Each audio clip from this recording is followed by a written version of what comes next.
Yeah, yeah, yeah, yeah, yeah. Yeah, we are back. Crap Football, Crap Pundit going live on the internet for you and me, and everyone is available to chat about it. And so we talk Champions League. I'm not sure if this thing is recording one way or the other. I don't care. It's recording somehow. This isn't what I intended, but it doesn't matter. So we can look at the results. If you follow football, you know what happened. This segues right directly into personal growth and feeling. There you go. There's the scores. Ajax beat Juventus in a monumental win. They are through for the first time in 20 years to the Champions League semi-final. Barcelona just completely make Man United look like boys. Same for Liverpool over Porto. But the big match, and what's being talked to about as one of the greatest matches in Champions League history, recency bias aside, is Man City 4, Tottenham 3. Tottenham advance on away goals. For those who don't know, away goals means the goals you score on the road are the goals that break the tiebreaker, and Spurs scored 2, so they were able to go through. That was Lisa walking through. We got people in the house. People are doing stuff. I'm live on YouTube, going reflected the other way, which is even stranger. I don't know how it sounds on YouTube, but it probably sounds bad. And that's okay. I don't care. Everything is an experiment. Life goals. I'm still unemployed. Now I'm starting to get depressed about City losing. Aveline being a pain in the ass. I've got my eczema on my eyes again. That looks good. So I'm really doing well. My wife is laughing. I'm wearing full kit gear because Kevin De Bruyne is a hero. The cat is meowing, and we're all at home trying to find work, trying to find things to do, and that is that. The Miller report came out. I'm happy to say that our president is not a Soviet asset, and that's good. I mean, he's an asshole. I don't like him, but he did not intentionally collude with the Russians. That's good news. We should be happy about that. I am happy about it. But I still want to know why he sucks Putin's balls. That's another podcast for another day. My other podcast called This Week in Putin's Balls. It's good. What? Can't take you anywhere. He's funny, right? It's a one-man show. No one's watching. Don't worry about it. Somebody's watching. Anyway, but I'm very grateful. I talked to my brother Bernard. Everyone's committed to helping out, so we won't be homeless. We won't be poor. We all won't die, and everything is great that way. So it's just a matter of keeping our head down and making money. Anyway, on to the football. So the Tottenham Manchester City game was incredible. For one, the atmosphere at the Etihad, which City are known for actually being really having bad fans, basically, because there aren't a lot of City fans, even though we've been elevated to this big club with Sheikh Mansour and all the oil money. You can't manufacture fans. So it's been a local team for 100 years in Manchester. There's probably a core base of fans of probably, a couple 100,000 people, and they can't sustain going to all these games all the time. So I was really happy that on a Friday, on a Wednesday European night, they really did a good job of getting people in, making it loud, and making it happen. So that was one thing that was exciting. The preamble, Spurs came in with a 1-goal lead that they had from White Hart Lane. City played that game really defensive, and in retrospect, was a weird game. I think Pep was scared to open up and get beaten by Liverpool, the way he did by Liverpool with the passion of the crowds, and I think he bottled it again. He didn't play Kevin De Bruyne, and so that was that. And so Spurs had a 1-goal lead, which meant that City had to win 2-0 at least. At the start of the game, they need to win 2-0 to win outright. And they were doing fine. Within the first 5 minutes, Raheem Sterling scored a goal. Very normal. Service resumed. Very normal for City to score in the first 5 minutes. What's not normal is Heung-min Son scored a goal in the 7th minute and the 9th minute. So already the game is bonkers. Spurs are up 2-1. 2 mistakes by Aymeric Laporte. Unusual. He's the one City defender who's probably played in every game and has been the most consistent. And all of a sudden, he made 2 mistakes to give up goals. One was just a pass. He literally passed the ball to Heung-min Son, who finished really well. I think in my preview pod, I talked about how worried I was about him, and he did deliver. So there you go. Spurs up 2-1 after 9 minutes. Then in the 11th minute, Bernardo Silva, our Energizer bunny of a right winger, put a goal in through the goalkeeper in a deflection. So the game in 11 minutes is already 2-2. Anyone who watches soccer knows that this is not normal. So this game was bonkers. It was up and down. The announcers didn't know how to handle it. They were already freaking out. And then even more so, Raheem Sterling scored a second goal on an amazing run by Kevin De Bruyne and pass. So City were up 3-2 after 20 minutes. And we could breathe. I was watching the game on Instagram Live. I lost the video, but there are reaction shots of me screaming and yelling. I watched it with my friend Mike Salerno. We did halftime on the game on Instagram. So Crap Football, Crap Pundit is expanding. It's everywhere. Instagram, YouTube, podcast, video. We don't stop. We don't give up. Where you are, we are.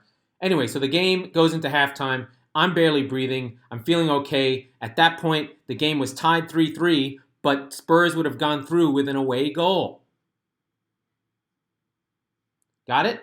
Tied at 3. Spurs had away goals. They go through. Fine. Okay. So, in the 50th minute, another great play by Kevin De Bruyne. Notice I'm saying his name a lot. He was intense and amazing and didn't play in the first leg. Pep. Aguero scores a goal. City are up 4-2. They're set up to go through. They've got their 2-goal lead. They overcome the away goals. They just need to sit on the game and manage it through. The second half, City were all over Tottenham. Tottenham were just hanging on. There were shots all over the place. Lloris made 2 saves. Another shot by Kevin De Bruyne that Lloris saved. There was a ball that Lloris spilled that Danny Rose saved a goal from Bernardo Silva. So Spurs were in trouble and hanging on. But late in the second half, the first of 2 VAR controversies. VAR, video assistant referee, for the first time in Premier League, in Champions League history, there are certain events that can go to video replay. The referee stands on the field and listens to see if he needs to check it, whatever. So, corner kick, a little pressure from Spurs. Corner kick, Florando Llorente, who'd come on for Sissoko, scores a goal. It goes in, skims off his arm, onto his hip, into the goal. Again, in front of Aymeric Laporte. Had a bad game.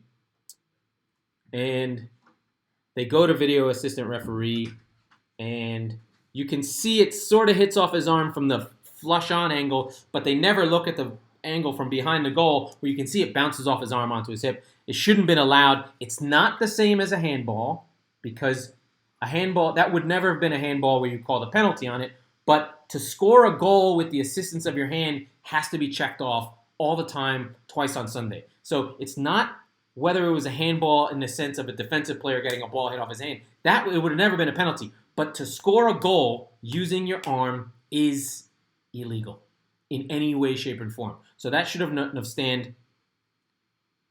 I'm not saying City didn't deserve to fuck up.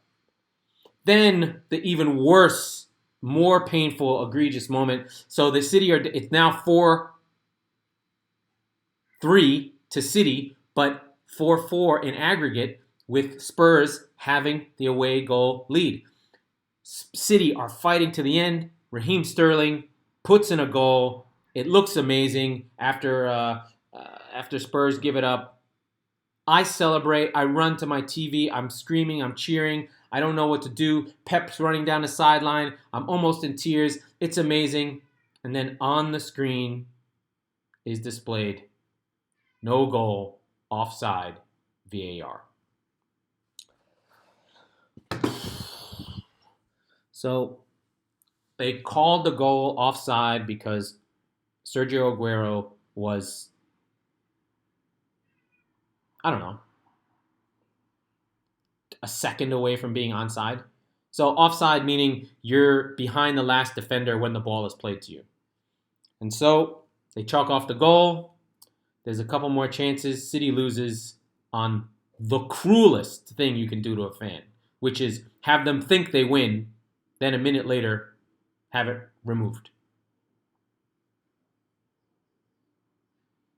And that's how City went out of the Champions League. So the narrative after the fact is VAR is, from a neutral perspective, it's the greatest thing ever. From a City fan perspective, it's the most painful loss ever. It is. It's worse than Wigan.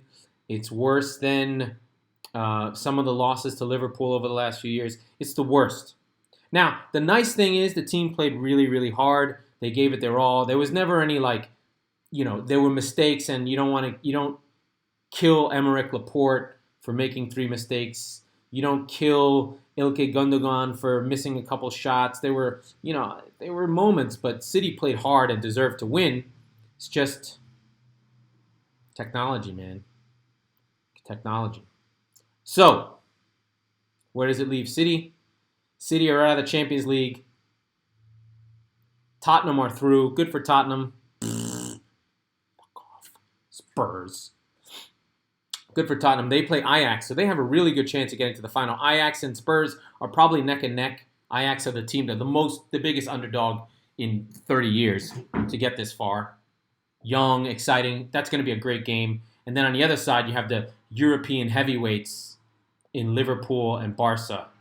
Those teams with the history, Some of the things with these big clubs is that the history matters because it plays on the psyche of the club. Like, the fans are into it. The fans know what it means. The expectations are there. In this case, unlike American sports, I don't know, where we don't really care about history and mystique. I mean, some teams have it. I guess, like the Boston Celtics have it. The Lakers have it. The Yankees have it.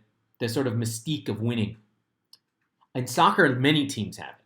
So the European heavyweights, Man United, Liverpool, Barcelona, Real Madrid, Bayern Munich, and to a lesser extent, Ajax, because they are former 3-time champions and the team of Johan Cruyff.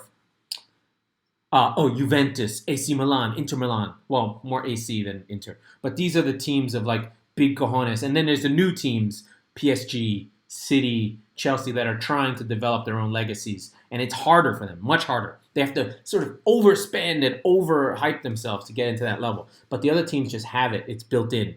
The fans have the institutional knowledge of what the games mean. Where City fans are still mad at the Champions League, and PSG fans are like, our team chokes. Like, the moment gets to them because there's no institutional understanding of what these games mean.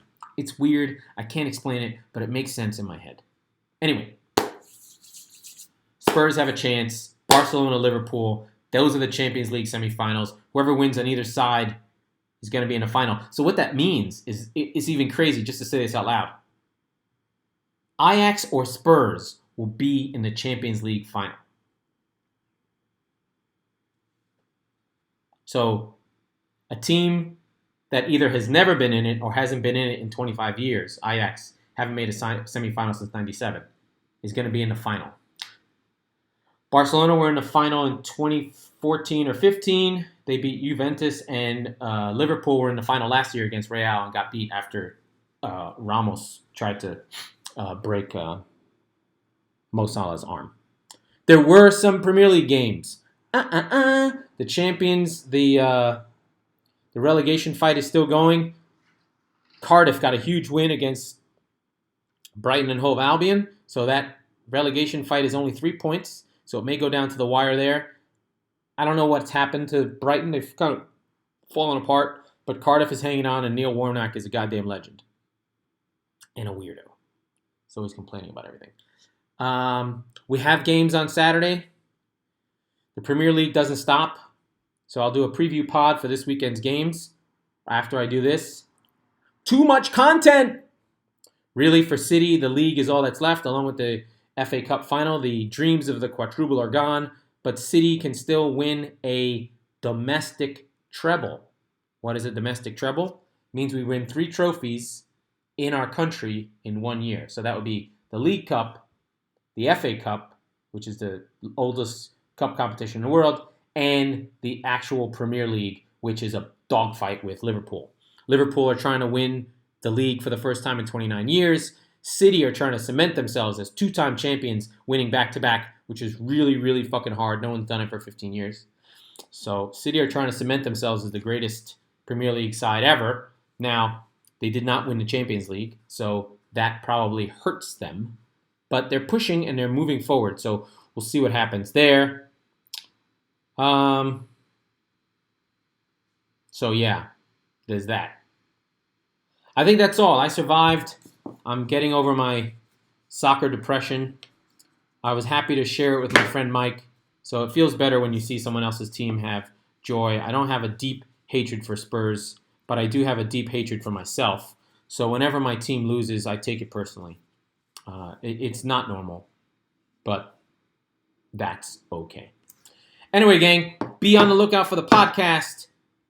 Hit the like button to subscribe. I don't know what the hell I'm talking about. I'm not a YouTuber, but I do it for the love of the game. That's crap football. I am a crap pundit, and I will see you on the podcast.